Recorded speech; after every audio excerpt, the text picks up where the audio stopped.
ನಮಸ್ಕಾರ ಸ್ನೇಹಿತರೆ, ಒಬ್ಬರು ಸಂಖ್ಯಾಶಾಸ್ತ್ರ ಹೇಳುವವರು 2025ರಲ್ಲಿ ಯಾರ್ಯಾರ ಸಮಯ ಯಾವ ರೀತಿ ಇರುತ್ತೆ ಅನ್ನೋದನ್ನು ಸಂಖ್ಯಾಶಾಸ್ತ್ರದ ಮೂಲಕ ಕೆಲವು ವಿಚಾರಗಳನ್ನು ತಿಳಿಸ್ಕೊಟ್ಟಿದ್ದಾರೆ.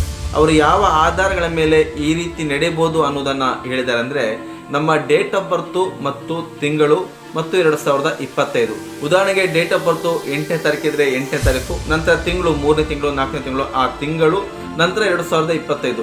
ಇಷ್ಟನ್ನು ಕೂಡ ಪ್ಲಸ್ ಮಾಡಿದಾಗ ಕೊನೆಯಲ್ಲಿ ಯಾವ ನಂಬರ್ಗಳು ಉಳಿಯುತ್ತೆ 1ರಿಂದ 9ರವರೆಗೂ ಕೂಡ ಯಾವ ನಂಬರ್ಗಳು ಬರುತ್ತೆ, ಆ ನಂಬರ್ಗಳ ಆಧಾರದ ಮೇಲೆ ಈ ರೀತಿ 2025ರ ಸಮಯ ಅವರುಗಳಿಗೆ ಇರಬಹುದು ಅಂತ ಕೆಲವು ವಿಚಾರಗಳನ್ನ ತಿಳಿಸ್ಕೊಟ್ಟಿದ್ದಾರೆ. ಕೆಲವರಿಗೆ ಇಂಥ ವಿಚಾರಗಳ ಬಗ್ಗೆ ಆಸಕ್ತಿ ಇರ್ಬೋದು, ಕೆಲವರಿಗೆ ನಂಬಿಕೆ ಇಲ್ಲದೆ ಇರ್ಬೋದು, ಕೆಲವರಿಗೆ ಆಸಕ್ತಿ ಇಲ್ಲದೆ ಇರ್ಬೋದು, ಇನ್ನು ಕೆಲವರು ಕುತೂಹಲಕ್ಕಾದ್ರೂ ನೋಡೋಣ ಅಂತ ನೋಡೋರು ಕೂಡ ಇರ್ತಾರೆ. ನಂಬಿಕೆ ಅನ್ನೋದು ಅವರವರಿಗೆ ಬಿಟ್ಟಂತ ವಿಚಾರ. ಅವ್ರಿಗೆ ಸರಿ ಅನ್ಸತ್ರೆ ಅದನ್ನ ತಗೊಳ್ತಾರೆ, ಇಲ್ಲ ಅಂದ್ರೆ ಅದನ್ನ ಬಿಟ್ಬಿಡ್ತಾರೆ. ಆದ್ರೆ ಅವ್ರು ಯಾವ ರೀತಿಯಾದಂತಹ ವಿಚಾರಗಳನ್ನ ಹೇಳಿದ್ದಾರೆ ಅಂದ್ರೆ, ನೀವು ಸಂಪೂರ್ಣವಾಗಿ ಕೂಡಿಸಿದಾಗ ಕೊನೆಗೆ ಬರುವಂತ ನಂಬರ್ 1 ಆಗಿದ್ರೆ ಆ 1 ಬರುವವರೆಗೆ 2025ರ ಸಮಯ ಯಾವ ರೀತಿ ಇದೆ ಅಂತ ಹೇಳಿದ್ದಾರೆ ಅಂದ್ರೆ, ನಮ್ಮನ್ನು ನಾವು ಪ್ರೂವ್ ಮಾಡಿಕೊಳ್ಳುವಂತ ಸಮಯವಾಗಿರುತ್ತೆ.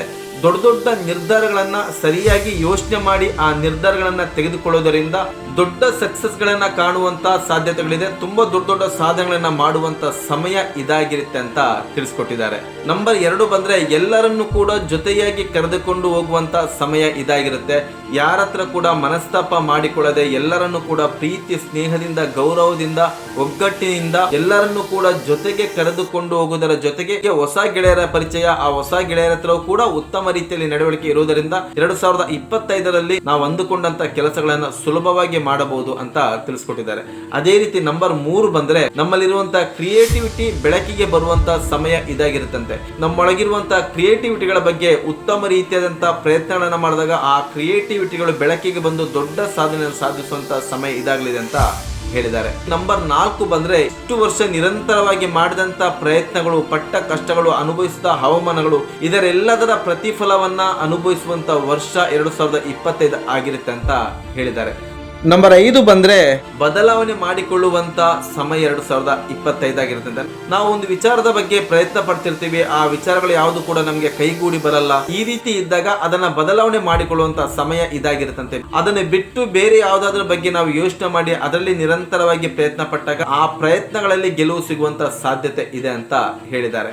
ನಂಬರ್ 6 ಬಂದ್ರೆ ತಮ್ಮ ಕುಟುಂಬದವರ ಜೊತೆ, ತಮ್ಮನ್ನು ಪ್ರೀತಿಸುವವರ ಜೊತೆ, ತಮ್ಮ ಸ್ನೇಹಿತರ ಜೊತೆಗೆ ಎಲ್ಲರ ಜೊತೆಯಲ್ಲೂ ಕೂಡ ಯಾವುದೇ ರೀತಿಯಂತ ಮನಸ್ತಾಪವನ್ನು ಮಾಡಿಕೊಳ್ಳದೆ ಪ್ರೀತಿ ಸ್ನೇಹದಿಂದ ಅವರೆಲ್ಲರ ಆಶೀರ್ವಾದವನ್ನು ಪಡೆದು ಅವರ ಮಾರ್ಗದರ್ಶನವನ್ನು ಪಡೆದು ಅವರ ಜೊತೆಗೆ ಸಾಗೋದ್ರಿಂದ 2025ರಲ್ಲಿ ಉತ್ತಮವಾದಂತಹ ಸಾಧನೆಯನ್ನ ಮಾಡಬಹುದು ಅಂತ ಹೇಳಿದ್ದಾರೆ. ನಂಬರ್ 7 ಬಂದ್ರೆ ನಮ್ಮನ್ನು ನಾವು ತಿಳಿದುಕೊಳ್ಳುವಂತಹ ಸಮಯ ಇದಾಗಿರುತ್ತಂತೆ. ಇದಕ್ಕಿಂತ ಹಿಂದೆ ಅನೇಕ ಸೋಲುಗಳನ್ನ ಅನುಭವಿಸಿರ್ತೇವೆ, ಅನೇಕ ಕಹಿ ಘಟನೆಗಳು ನಡೆದಿರುತ್ತೆ, ಅನೇಕ ಕಷ್ಟಗಳನ್ನ ಅನುಭವಿಸಿರ್ತೇವೆ. ಇದಕ್ಕೆ ಹಿಂದೆ ನಡೆದಂತ ಅನೇಕ ವಿಚಾರಗಳ ಬಗ್ಗೆ ನಮ್ಮೊಳಗೆ ನಾವೇ ಯೋಚಿಸಿಕೊಂಡು ಆದಂತ ತಪ್ಪುಗಳಿಗೆ ಉತ್ತರನ ಹುಡುಕಿ ಮರಳಿ ಆ ತಪ್ಪುಗಳು ಆಗದ ರೀತಿಯಲ್ಲಿ ಮುನ್ನೆಚ್ಚರಿಕೆಯಿಂದ ನಡೆದಾಗ 2025ರಲ್ಲಿ ಉತ್ತಮ ಸಾಧನೆಗಳನ್ನ ಮಾಡಬಹುದು ಅಂತ ಹೇಳಿದ್ದಾರೆ. ಅದೇ ರೀತಿ ನಂಬರ್ 8 ಬಂದ್ರೆ ತುಂಬಾ ದೊಡ್ಡ ದೊಡ್ಡ ಗೆಲುವುಗಳು 2025ರಲ್ಲಿ ದೊರಕಲಿದೆ. ಆ ಗೆಲುವುಗಳಿಗೆ ತಕ್ಕಂತೆ ತುಂಬಾ ದುಡ್ಡುಗಳು ಬಂದು ಕೈ ಸೇರುತ್ತಂತೆ. ಕೈ ಸೇರುವಂತ ದುಡ್ಡುಗಳನ್ನ ಉತ್ತಮ ರೀತಿಯಲ್ಲಿ ಯೋಚನೆ ಮಾಡಿ ಸರಿಯಾದ ಮಾರ್ಗಗಳಲ್ಲಿ ಸರಿಯಾದ ವಿಚಾರಕ್ಕೆ ಆ ದುಡ್ಡುಗಳನ್ನು ಬಳಕೆ ಮಾಡೋದ್ರಿಂದ ಉತ್ತಮ ರೀತಿಯಾದಂತ ಜೀವನವನ್ನ ರೂಪಿಸಿಕೊಳ್ಬಹುದು ಅಂತ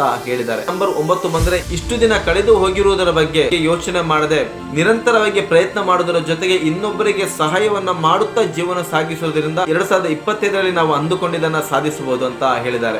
ವಿಡಿಯೋನ ಪೂರ್ತಿ ನೋಡಿದಂತಹ ಸಮಸ್ತ ಕನ್ನಡಿಗರಿಗೆ ಧನ್ಯವಾದಗಳನ್ನ ಹೇಳುತ್ತಾ 2025 ಎಲ್ಲರಿಗೂ ಶುಭವನ್ನ ತರಲಿ ಅಂತ ಅನೇಕ ಉತ್ತಮವಾದಂತಹ ವಿಚಾರಗಳನ್ನ ಈ ಚಾನಲ್ ಮುಖ ತಿಳಿಸ್ತಾ ಬರ್ತೀನಿ. ದಯವಿಟ್ಟು ಚಾನಲ್ ಸಬ್ಸ್ಕ್ರೈಬ್ ಮಾಡಿ, ವಿಡಿಯೋ ಇಷ್ಟ ಆಯ್ತು ಅಂದ್ರೆ ಲೈಕ್ ಮಾಡಿ, ಶೇರ್ ಮಾಡಿ.